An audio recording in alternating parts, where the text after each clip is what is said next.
This is Chapter 22 of Hattie Big Sky by Kirby Larson. November 1918. The Arlington News. Hanyakker's Homily. Quilting Lessons. In my year on the prairie, I have learned to quilt. At the beginning, my fingertips bled from needle pricks that caught skin rather than the fabric. My eyes crossed from picking out stitches when I tried to pair up two acrimonious fabrics. My neck ached from crooking over the quilting frame. Slowly, my skills improved. Calluses formed on my fingertips. My eye grew skilled at selecting friendlier fabrics to piece into the same block, and my neck is now accustomed to hunching over my work. And I can turn the saddest rag of a shirt to find the one good spot that can be snipped out and turned into a quilt patch.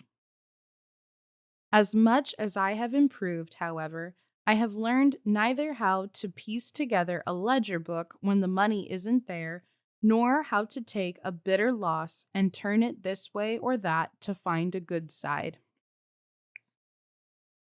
I took a cup of coffee and sat on my front steps, staring at that great expanse of Montana sky. A few short months ago, I'd seen it as a magic carpet, carrying me to my dreams. Now, this sky held no promise. I thought back to finding that photo of my family in Uncle Chester's trunk. I thought maybe it meant to keep going, that all would work out. But nothing short of a miracle would allow me to finish proving up on the claim. Last evening, after supper, I'd gone over my ledger half a dozen times. Each time I got the same answer, and it wasn't good. They were the kind of numbers Uncle Holt would have written in red ink. And though I had prayed and figured and thought and schemed, I could not come up with a way to make those numbers look any better. This was beyond being short the $37.75 for the filing fee. This was dead, owing folks, something I'd come out here to avoid. There were still a few bushels of grain to sell for feed, but that wouldn't make a dent in my empty money pot. My stomach felt as if I'd eaten a bushel of green apples. Doing what I needed to do to prove up my claim had left me more beholden to the folks who'd meant something to me, Carl and Wayne Robbins and Mr. Nevsger, than I'd ever been to all those relatives I'd lived with. Maybe I could have rallied myself before, but Maddie's death had upended me. I couldn't get my footing. It was enough of an accomplishment to write my final installment for the Arlington News. I had no idea how to settle my accounts, and no heart for it either. I sat quiet and alone, no tears, no shaking my fist at God, nothing but a heavy stone in my chest that used to be a heart filled with dreams and possibilities. There should be fireworks, at least, when a dream dies. But no, this one had blown apart as easily as a dandelion gone to seed. Perhaps there was no escaping my role of Hattie here and there. Perhaps that was my fate in life, my call. Trouble was, while I might be able to talk my head into such a thought, my heart wasn't buying any of it. My heart wanted a place to belong, a home of my own. A cloud of dust from the northeast clued me into some company coming. Over the coulee burst Rooster Jim, jouncing astride his new Indian motorcycle. It appeared he had a better handle on this vehicle than he did on the bicycle. "Hattie, did you hear?" He roared into the yard. "The war's over. The boys will be coming home." He parked his motorcycle and then himself on the step next to me. "You don't look very happy about the news." "Oh, it's wonderful, Jim."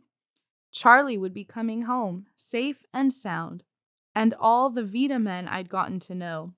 There'd be no more gold stars in anyone's windows. And maybe things would go easier for folks like Carl and Elmer Wren and all the others. Wonderful news, really. Rooster Jim reached over and put his hand on mine. I hope you don't plan a career on the stage, he said. I love you, child, but you can't act worth beans. That won him a weak smile. I showed him my ledger. I guess you'll have to find a new chess partner, I told him. Rooster Jim shook his shaggy head.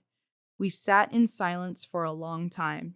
I have no idea what he was thinking, but I thought back to all our chess games, and his wild bicycle ride, and nearly drowning Rose trying to get her to be a good hen. Funny memories like that should make you laugh, not cry. You worked like a trooper to make it go, Hattie. Nothing to be ashamed of. I thought about that.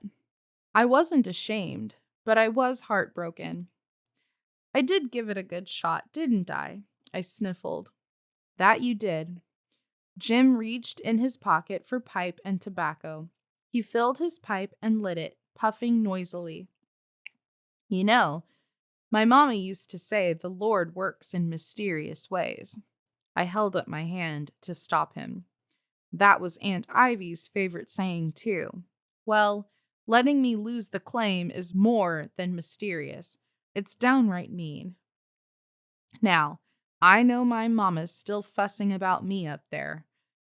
Jim pointed heavenward and gave a wink. But she'd be proud to know I believe it. What?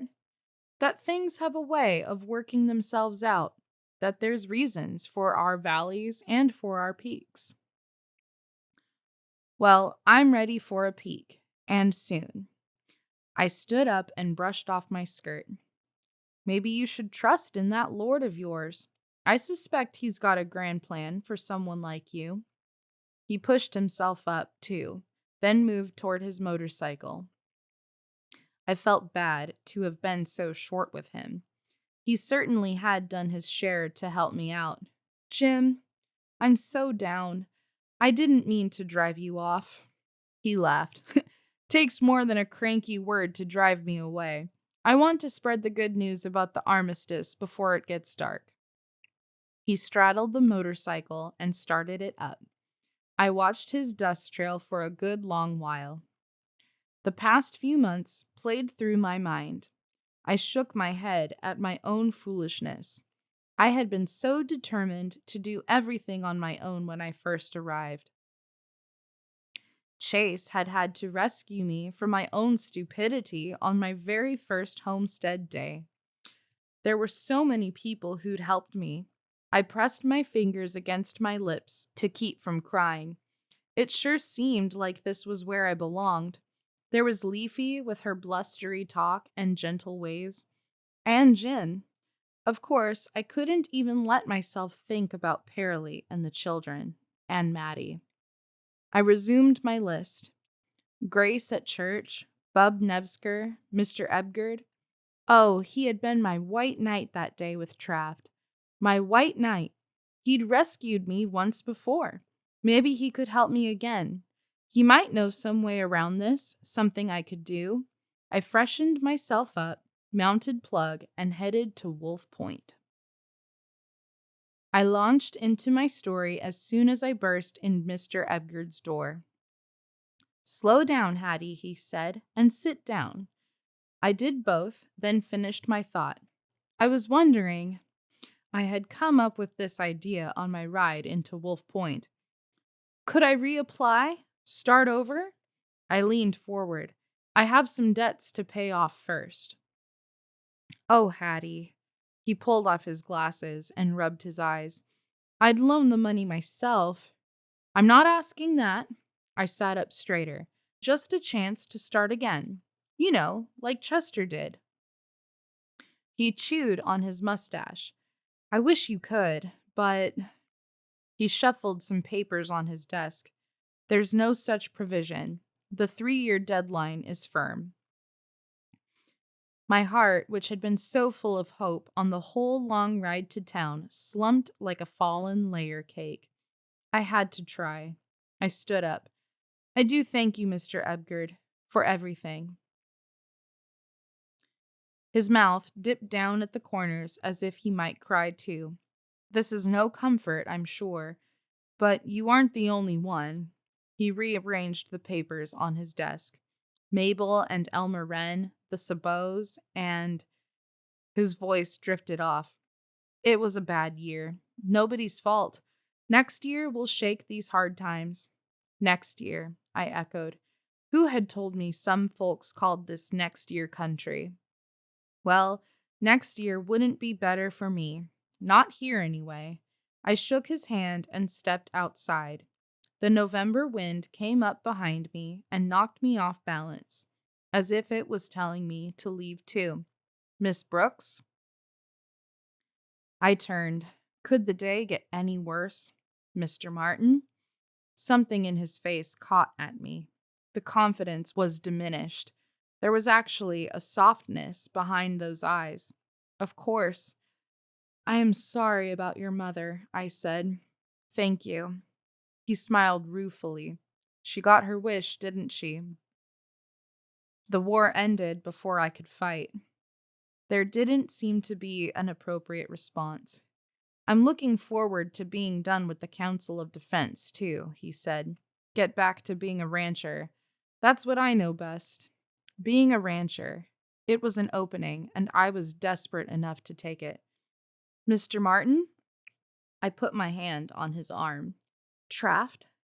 Could I buy you a cup of coffee? There was no way around it. I'd have to sell to Traft. But it would leave me with enough money to buy a house, maybe in Wolf Point, or even in Vita. I cleared my throat. I'm ready to sell. He shook his head. I'm not buying. As hurtful as the words were, they were said without anger. My stomach looped itself into a knot. Not buying? But you wanted to expand the tipped M. You wanted pasture land. He turned to face me. I'm a businessman. Why should I buy your claim now? I'd take 400, I said. That's half of what you offered before. He exhaled loudly. Hattie, I can get it for next to nothing. At the end of the month when the county takes it back. Was there a twinge of sadness in his eyes? A touch of pity for my loss? I pay the back taxes, and it's mine. He gently removed my hand from his arm. I hadn't even realized it was still there, and strode off. Paralee opened her front door to me the next morning. How many times had I climbed those steps since January? I couldn't begin to count. Coffee's on, and I've got strudel, fresh from the oven. She pulled me into a hug as I stepped over the threshold and held me there extra long. When we stepped apart, she quickly ducked her head, but not before I saw the weary pain in her brown eyes. I waved at Carl, out by the new barn with Wayne Robbins. They were poking around Carl's tractor. Hey there, Hattie, Wayne called out. Carl simply returned my wave. Something wrong with the tractor? I asked. Wayne was a whiz with persnickety engines. Paralee poured 2 mugs of coffee. Sit you down. I've got something to tell you.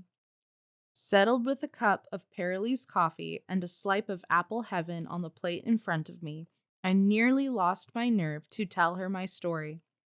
Maybe if I didn't say it out loud, it wouldn't be true. I do too.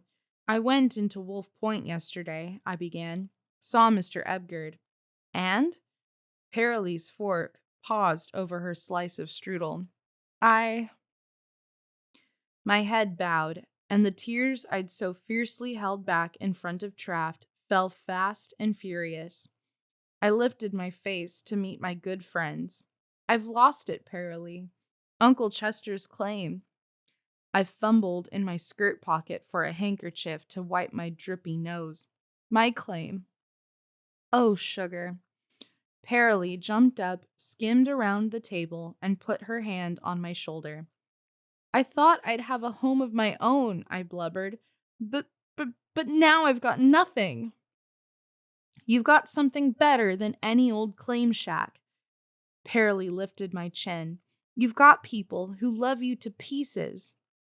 I sniffled. I'd lain awake all last night thinking about that very thing. That's when I'd come up with my plan. I was hoping. I blew my nose. Paralee pulled a chair around and sat so we were knee to knee. I thought maybe I could stay here with you for a bit. I could teach Chase and help Carl, and the look on Paralee's face stopped me cold. She sighed and shook her head. I know it's a lot to ask, I added. I would have been sick if you hadn't asked. She took my hand. I can't think of worse timing to tell you, but her eyes darted around the room. I'd give anything to have you stay with us. But this house, she waved her hands. Everywhere I turn, there's something that says Maddie. For some folks, that might be a comfort, but not for me. What are you saying? She pressed her lips tight together, then blew out a breath. We're going to sell. Move. She jerked her head toward the window. Wayne's going to buy our tractor and one of the calves.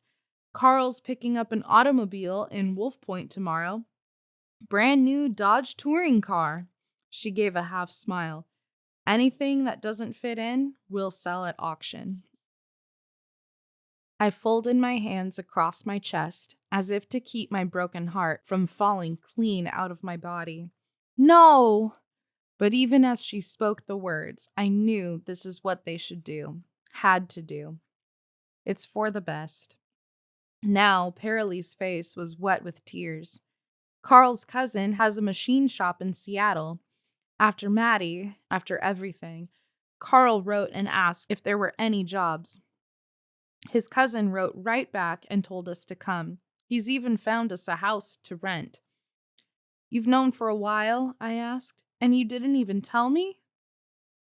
Paralee looked at her hands. I could barely hear her whispered answer. I couldn't say goodbye. Not to you. I leaned hard against the chair back. When are you leaving?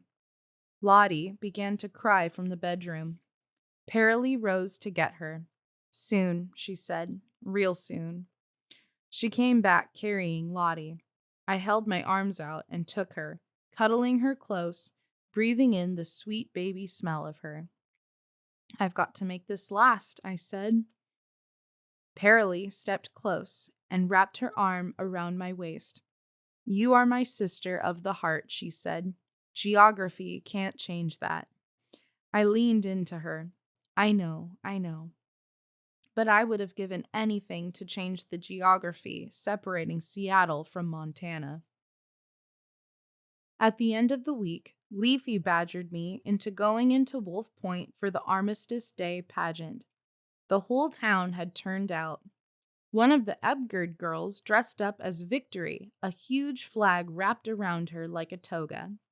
On top of her dark curls, she wore a crown bearing the word peace. Traft Martin and the rest of the Dawson County Council of Defense led the crowd in patriotic songs. I couldn't help think about how, a short time ago, Mr. Ebgerd had been seen by some as a traitor.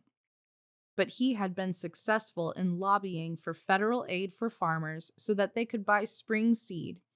That was a sight more than any of Traft's crew had done. Leafy nudged me. Look at that. Rooster Jim came roaring up on his motorcycle, flags flying everywhere. There was even one stuck in his battered hat. Leafy slipped her arm through mine. Let me buy you a cold drink. We walked toward the OK Cafe. So, the sale is all settled? Leafy asked. She sipped her cherry phosphate. I nodded. The papers were signed yesterday. I twirled my straw through my chocolate soda. It won't be the same around here. Leafy pushed her glass away. I couldn't answer. If I'd tried, I would have broken down for certain. Go see them in Seattle. That'd be a nice adventure for a young girl. Leafy fished in her pocketbook for some coins to pay for our drinks. She made a great show of it, but I knew she was giving me time to pull myself together. There we are, 35 cents, just right. She laid the coins on the counter. Leafy, finding the correct change, was the only thing that was just right about life right now. Back home again, I went through my things to find the perfect going away presents for Paralee and her family. Not that I had much to give, but after some last-minute quilting, I was satisfied. The gifts in a basket over my arm, I stood at the bottom of Paralee's steps. I believe there's something in here for you, I teased Chase. Maybe an apron or frilly handkerchief? Tentatively, he took the proffered package. He tore off the wrapper. Oh, your books! He cradled my Stevensons to his chest. This will keep me company the whole way to Seattle. Thanks, Hattie. Thank you. He patted the books. I hear there's not just one library in Seattle, but 3. Won't that be something? Looks like you got your wish, I said, the one you made the day of the big storm. I reached out to shake his hand. After all, he was now a young man of 9, but he slipped in close and gave me a hug. I hugged back, hard. I handed a small packet to Paralee, for the girls when they're a bit older. Inside, I'd wrapped my mother's tortoiseshell combs, one for Fern and one for Lottie. They'll treasure these, you can be sure. Paralee placed them in her pocketbook. Carl, this isn't much, but I hope you enjoy it. Carl smiled when he opened his package. Danke. Thank you, Hattie. I figured he could use Uncle Chester's Zane Grey collection to help him learn to read English. Sugar, this is too much. Paralee shook her head. Wait a second. I pulled out one more package. There's something in here for you. Paralee tore off the brown paper. Her eyes lit up like starbursts when she saw what was inside. Your quilt! She stroked the fabric. A brand new pattern. I blinked back tears. Maddie's magic. She studied each and every inch of it. I didn't mind the scrutiny. This was my best effort. Every stitch was tiny and true. The center of each block was a square of chambray for Montana's never-ending sky. That square was bordered with sawtoothed triangles forming smaller squares. There, I'd used some of the brown gingham to capture this broad prairie. Opposite each brown triangle was a splash of color, something that reminded me of our little magpie, all bright and full of life. Why, here's your dancing dress. Paralee smoothed her fingers over the quilt top. And Chester's work shirt, and that calico I gave you. She opened her mouth as if to say something else, then crumpled the quilt close to her heart and rocked in place for a moment. Carl sounded the horn on their new automobile. Time to go, he called. Paralee stepped toward the card. I threw my arms around her and hugged for all I was worth. She stroked my back for a while, then gently pushed me away. Hun, when someone's a true friend, there's no need to miss 'em. She patted her chest, 'cause they're always right here. We both wiped our eyes. You'll come, said Carl. It was more order than invitation. Yes, sir, I laughed. I'll drive him crazy if you don't, said Paralee. You might even find a good job out there. You know, there'll always be room for you with us. Maybe after the new year, I said. I had wrestled and wrestled with this. Something kept me from saying yes to going with them. Something unfinished that I couldn't name. No pie crust promises now. She shook her finger at me. No, ma'am. I hugged her again. Paralee. I know. Paralee took Lottie from Carl, grabbed Fern's hand, then closed her eyes briefly. I wondered if she was thinking of a sweet little magpie then. I was. She straightened her shoulders. Carl's going to leave without me, she said. She climbed in and closed the door, and off they drove without one backward glance. I packed my things in Uncle Chester's trunk. Thanks to the auction and the things I was leaving behind, most of my belongings, except what was left of my books, fit inside. I closed the lid with a satisfying whump and did up the latches and straps. Rooster Jim had offered to cart it to the train station in Wolf Point for me. I'd answered an ad, after all, and would be starting in 2 weeks as a chambermaid at Brown's rooming house in Great Falls. I had to laugh. Here I was heading off to the very same kind of job I'd left Iowa to avoid. The Lord certainly does move in mysterious ways. This time I was thankful for the job. In 6 months, I'd have my debts paid off and could make a fresh start. I didn't know yet where that would be.